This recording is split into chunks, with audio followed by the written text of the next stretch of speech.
Hello, we're back again. So this video, I'm going to start with a little recap of where we're at and doing some organizational stuff. And then this video is going to be all about features that are unique to Bitwig. So if you've been watching bits of this series and you use another DAW and you're just curious about Bitwig, this is where things are probably going to get really interesting for you. And for people who are learning Bitwig as your first DAW, I mean, I hope you like this stuff because this is like some of my favorite stuff with Bitwig that makes me use it, even though I use other DAWs as well. This series, not trying to hyper edit and make everything super cut down. I'm trying to make something that's just relaxing and casual.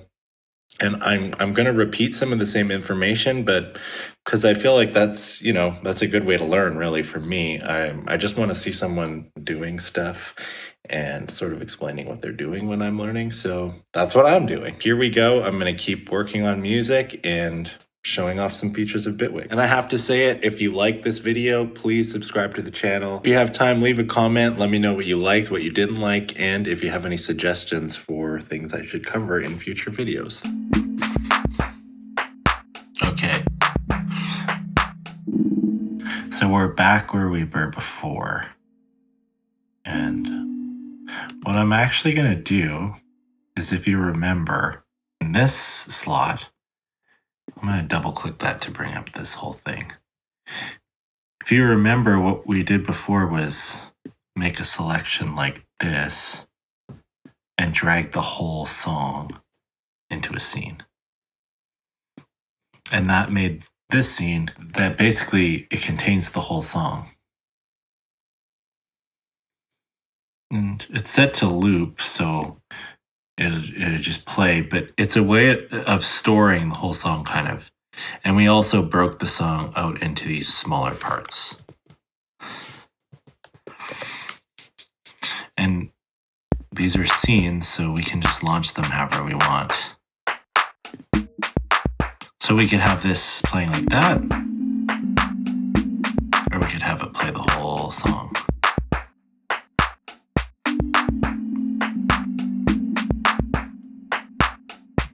So this is a cool type of thing to have for a live performance. Those are both things that you might want to do for different types of live performance. If you want to have part of your performance being going between sections and improvising with the structure, then you can have it broken out into smaller parts. If you wanted your performance to be more based on tweaking effects or maybe playing instruments, you might want to have some longer scenes like this that just play kind of a whole song that you can do other stuff over top of. And of course, the great thing with something like Bitwig is you can go back and forth.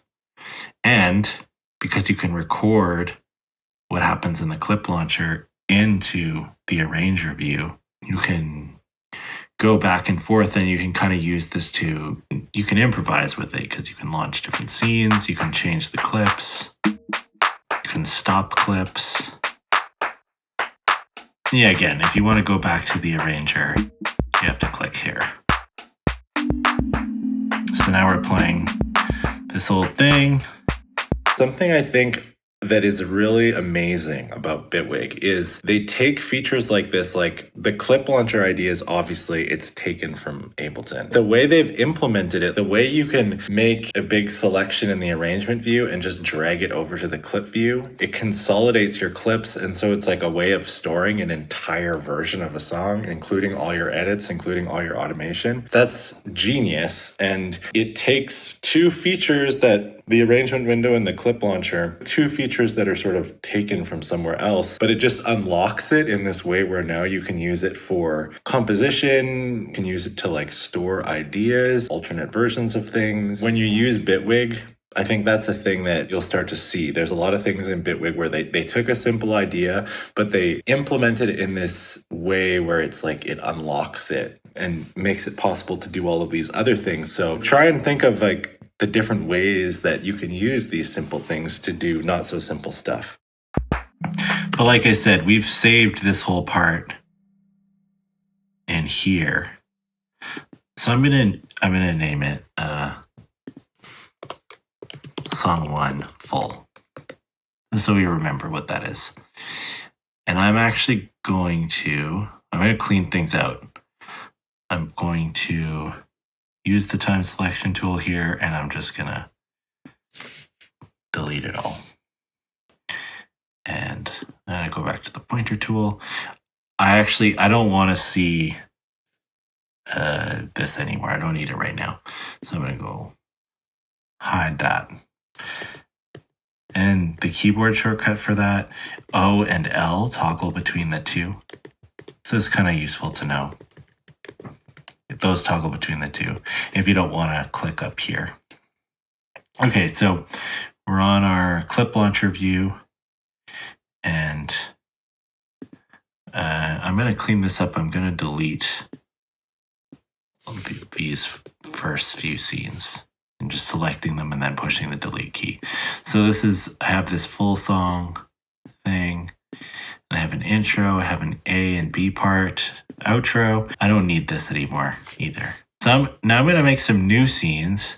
This is something that I just think is fun to do. Is I'm going to go and I'm going to start a scene, or I'm going to start something new. I'm going to start a second song on the same session using these same sounds, because I find that's just really fun when you've already made some sounds that might go well together, and you just start a new song with those same ideas. Not same ideas, same sounds. So I'm going to just do the thing of, I'm just going to double click on creating a clip. I'm going to keep double clicking. So the way Bitwig works with this double clicking action to create clips is it'll create a clip of the size of the last clip you touched. So if I resize this, make some. Now if I touch this one, now it's making one left that size again. So that's good to know.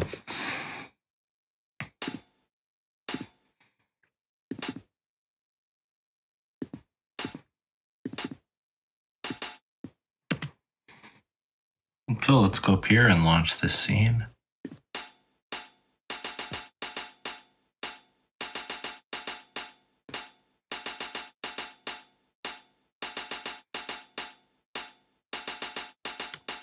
So let's get into some of the more unique things that Bitwig can do with the MIDI editor that you don't really see so much in other stuff. So I select all those notes, and I'm going to go over here to where it says velocity and click on this little arrow. So this shows a visualization of the velocity in this clip. It's all the same velocity, so it's just a spike like this. But if I add chaos to this, which is adding randomness, I'm spreading out the velocity of all the notes. So this is happening randomly. And I'll pull the scale in to bring them closer together, and then add some more chaos, and you can kind of go back and forth like that. And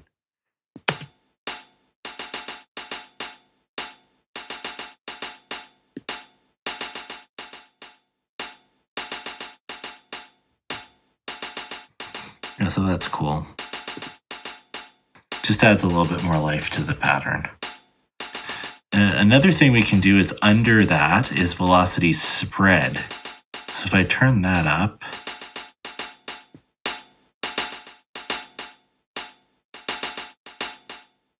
now each of these notes has a range that it'll randomly play within. In there. These two.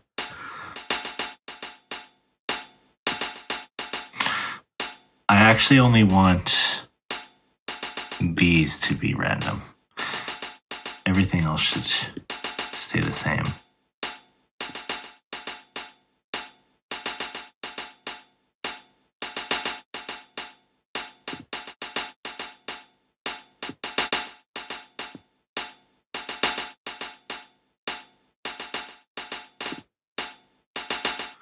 I can just turn down the velocity of individual clips like this.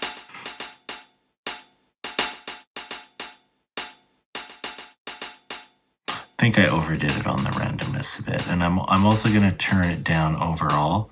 So I grabbed those three, so when I turn this down, I'm changing the velocity of those 3 notes that I selected.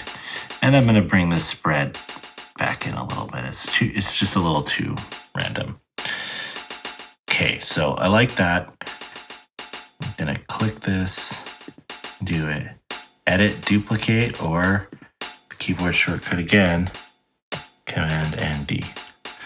So now I've created a copy. I'm going to use my shortcut that I created earlier to go to the next scene. And now I'm going to edit this one to make it different from the other. So if we go down here, we have some more options. This creates a randomness of whether the note will even play at all.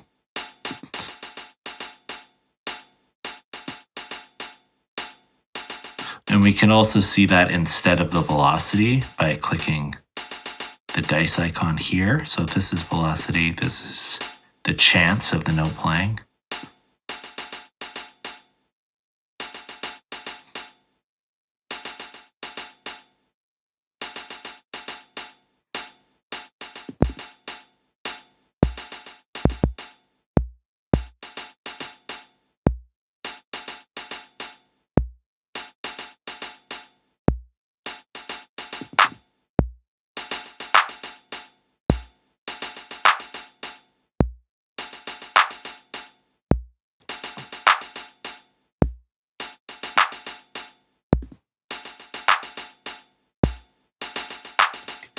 So yeah, we have the kick and the clap are steady. The other thing's moving around quite a bit, so. And I just created another duplicate. Go to do my shortcut, or you could click and move around with the arrows and then launch it that way.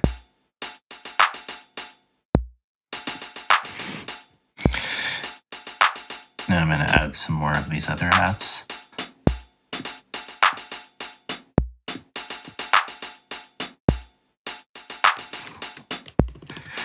And remember that you can move notes around with the arrow keys.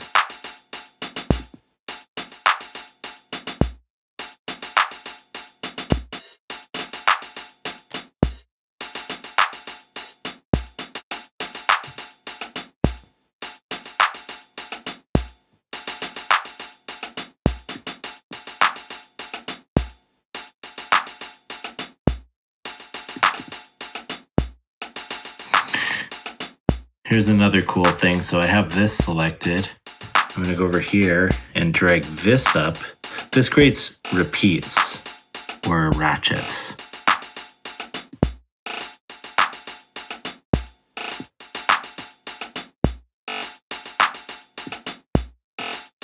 On that note. And you can move the timing around. See what's happening there.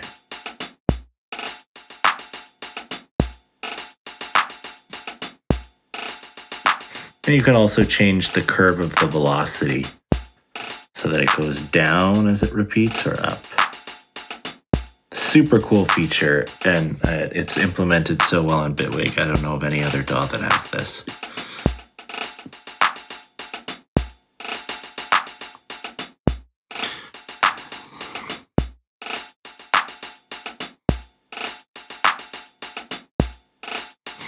I'm going to go over to the browser again here and make sure I'm on samples. I'm going to search for crash.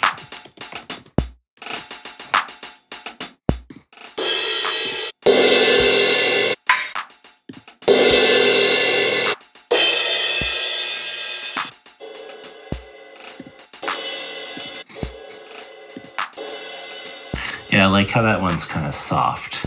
So I'm going to go over to my track header here with the drum machine.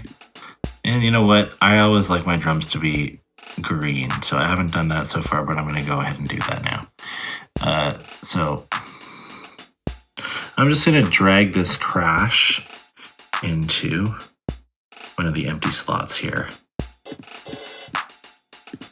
And I want this actually let's customize this sound a little bit. When I hit this, I want it to play out. So I'll switch it to a shot.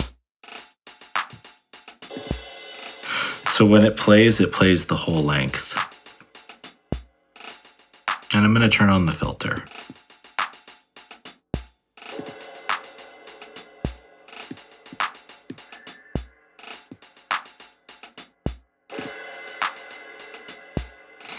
Okay, so here's another cool thing you can do in Bitwig is I'm going to double click to create one of those at the beginning of this clip.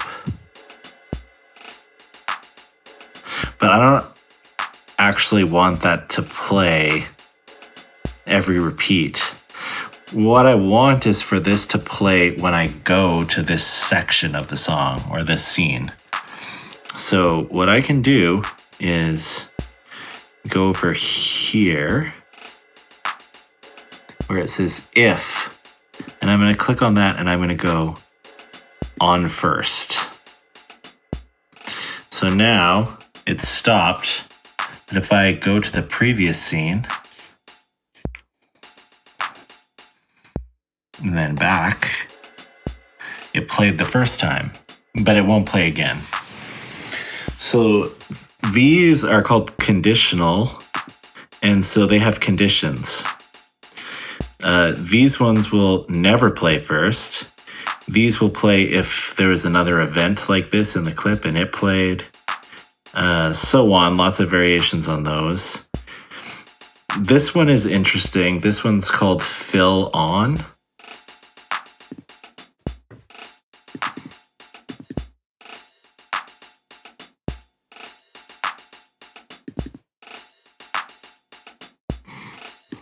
What I'm going to do is create a clip here. I'm going to go over to this repeats thing and I'm just going to make way too many. And have it ramp up in volume.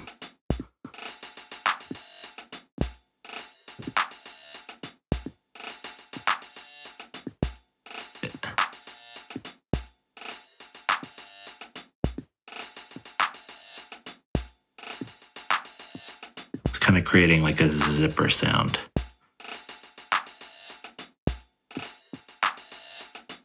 Okay, and so now that we have that, that's another thing that we don't want to happen every time. Now, I'm going to switch this to, instead of always, be fill on.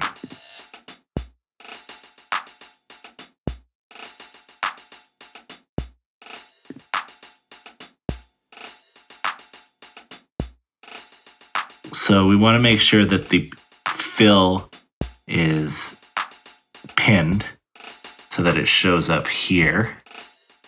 It's this symbol. And now when the fill is on,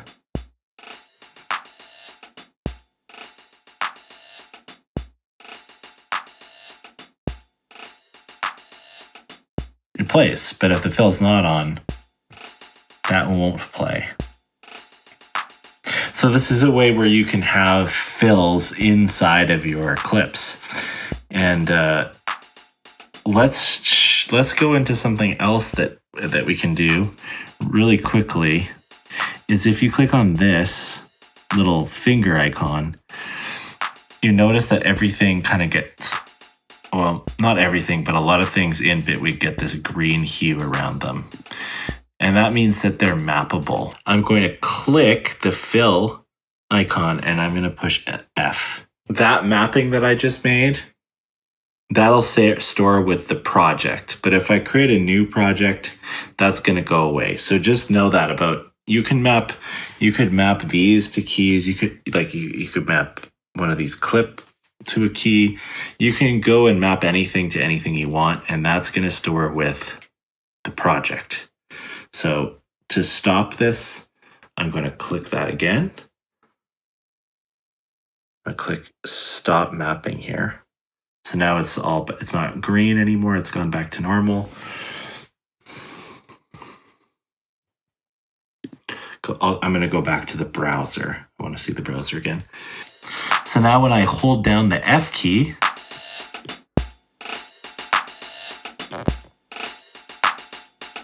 our little fill plays. Pretty cool. I'm going to go to my previous clip and I'm going to add some details like that here. Let's make this one just play twice.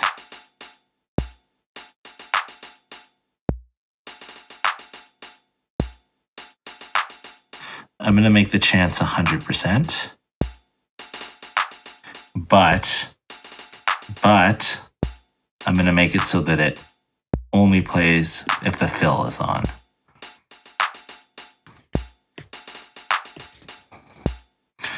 I'm going to copy that.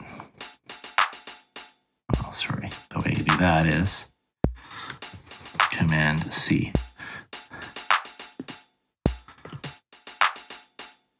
And I can move that around now.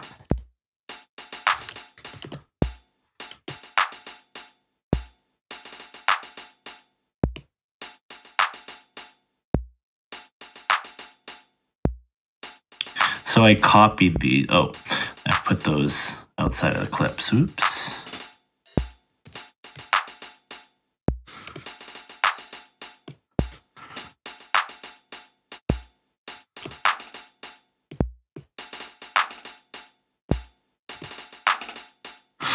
So because I copied these from the other one that has the fill on condition, these clips also only play, and you can see on them they have the little symbol that matches the symbol here. So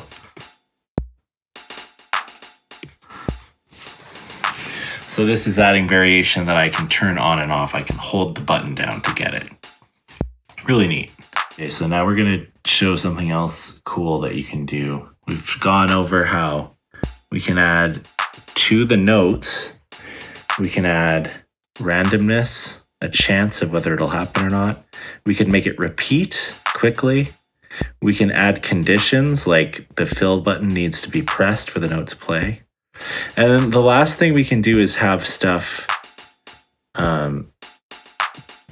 only play on certain repetitions. So if we do this and we push this, that last note is only going to play every other time now. And it shows a little graphic.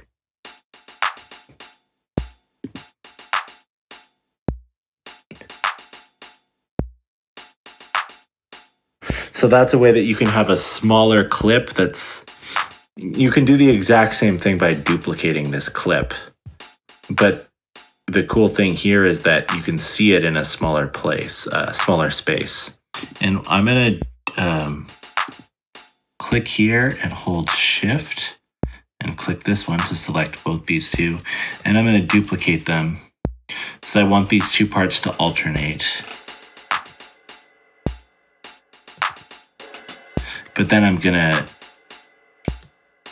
put some variations in the other instruments here. So I've got a little bit of a layout going. So getting back to what I was going to do, here's something interesting that Bitwig has. So remember when we talked about these, that these are like containers. If I look at this, we can see that there's repetitions of this audio track all stored in this one clip.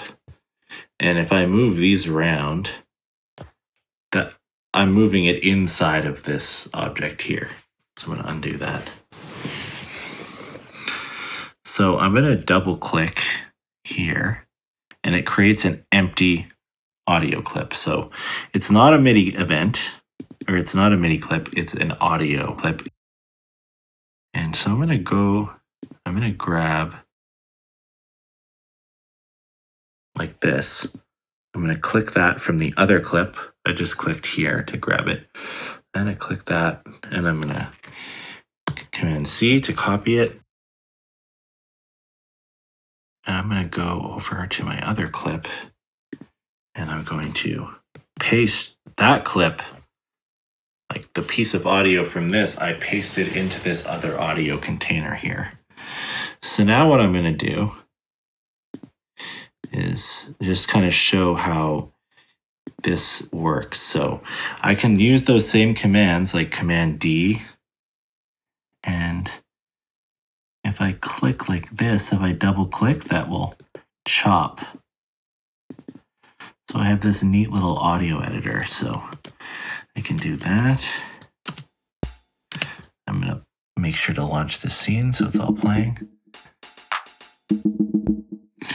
Yeah.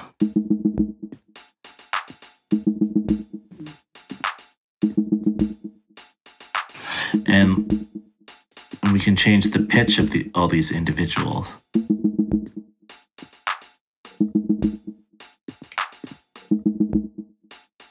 And we can do the same things we can do with MIDI notes. We can do ratcheting repeats.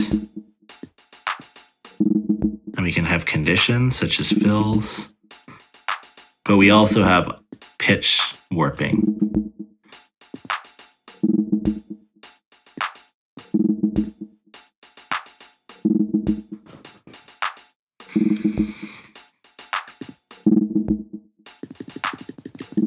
And change the level.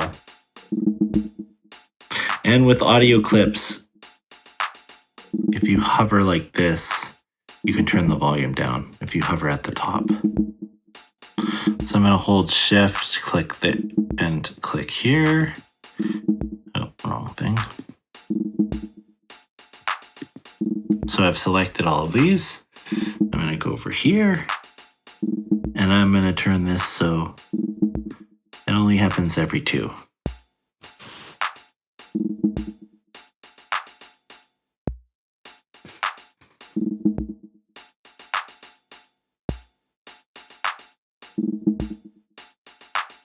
Or what about this? It happens on the first and second of every 3 times.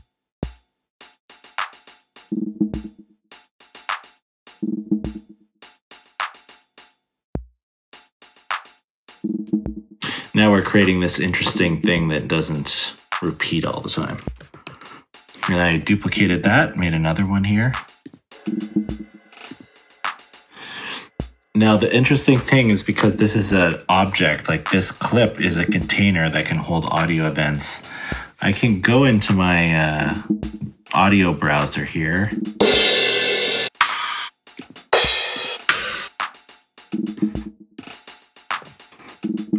I'm gonna do a cowbell.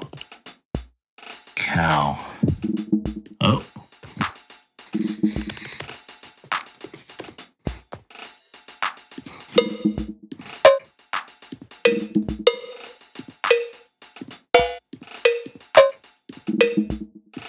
So I'm just going to drag that into this clip.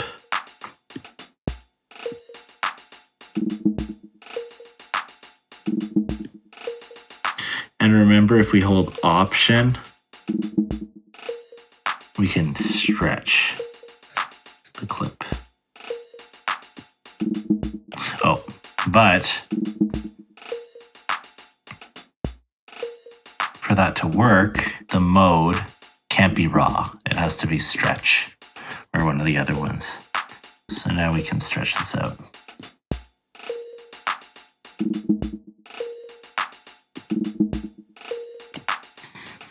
If I click this and go up to Event, there's this here, Reverse.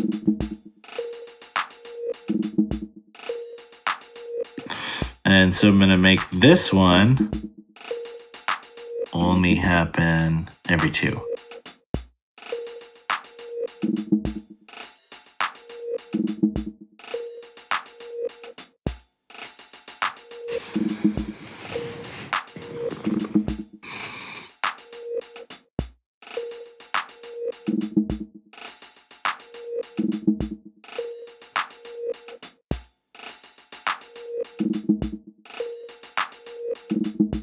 Okay, so we've showed how we can kind of have these events happen and expressions happen on individual notes of our clips.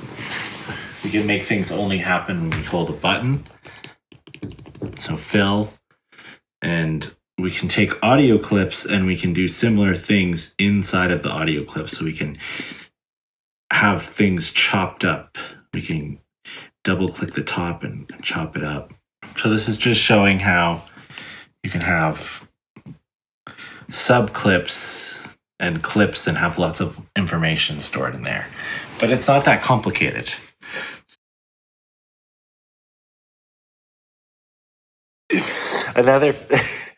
Another fun note about this feature, it's really similar to the feature known as parameter locking on Electron devices or like lots of other group boxes. I have an Ableton push, and someone wrote a really great script for the push for Bitwig. And if you make clips and hold down on them, you have access to all those note operations right here with the tactile control, which is so fun. So you can get an experience really similar to using a groove box, where you can like add all that fun stuff like velocity and conditions and whether it recurs every 2 or 3 or 4. Like all that stuff is read underneath your fingertips with tactile control if you have well, it works with a ton of MIDI controllers, but it just depends if someone's written a script for it. To end off this video, I'm going to go click here just so I can see. This is totally empty now because we cleared it all out. I'm going to push stop twice to get to the beginning. I'm going to put on record. And remember that a lot of these have fills. Not this one, but I'm going to use this.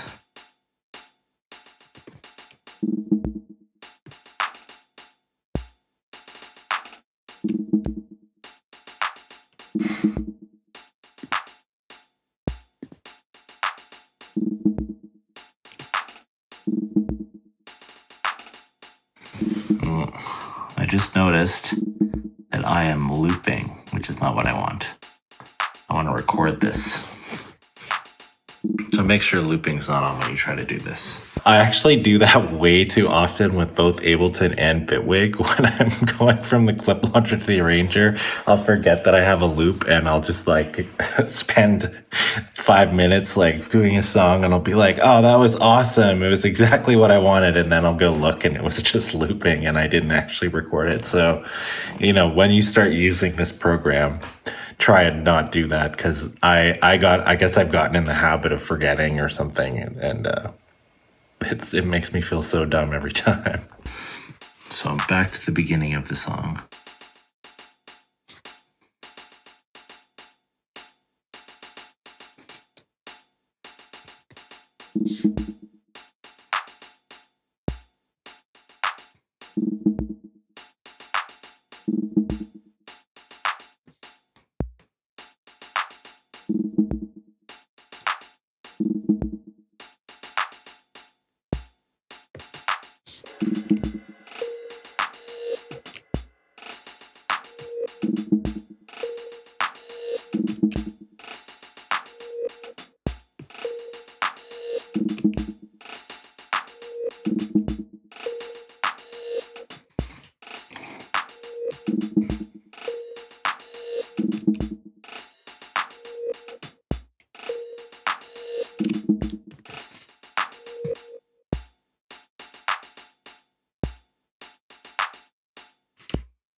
So we're recording it into here.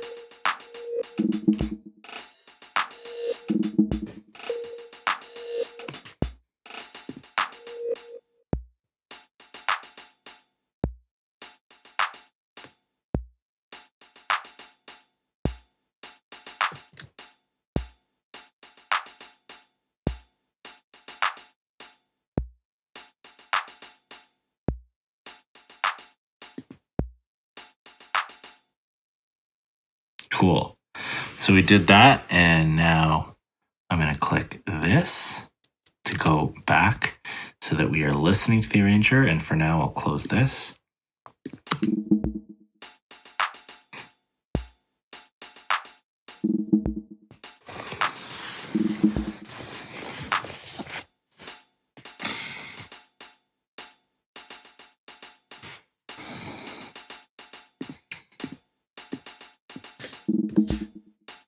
I'm going to go to the end here because I want this to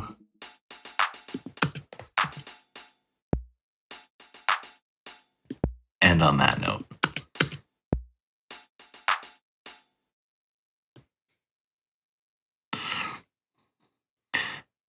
And I'm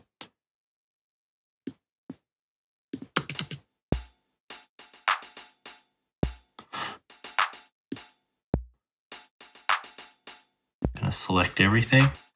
Gonna open this up again. And I'm gonna drag this here.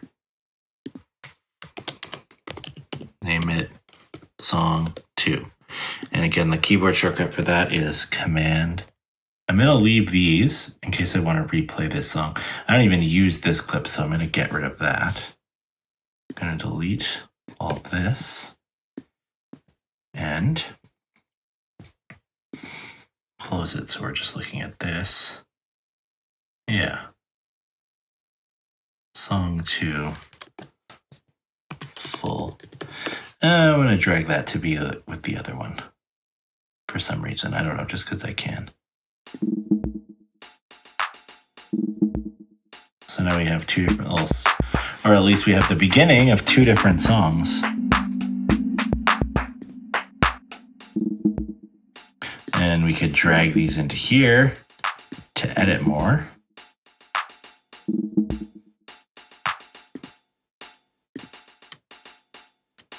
Click on this to go back to the arrangement view again. Delete. Or we could go back to the first song. And we still have these other ways of going back and improvising with the raw parts of them. I'm going to be back next week adding recording into the mix. So recording audio. So far we've been working with pre-recorded audio, arranging it, and we've been working with MIDI. Next time we're going to work on recording audio. I hope you have a good week, and I really appreciate that you watched the video. I hope it was fun. Goodbye.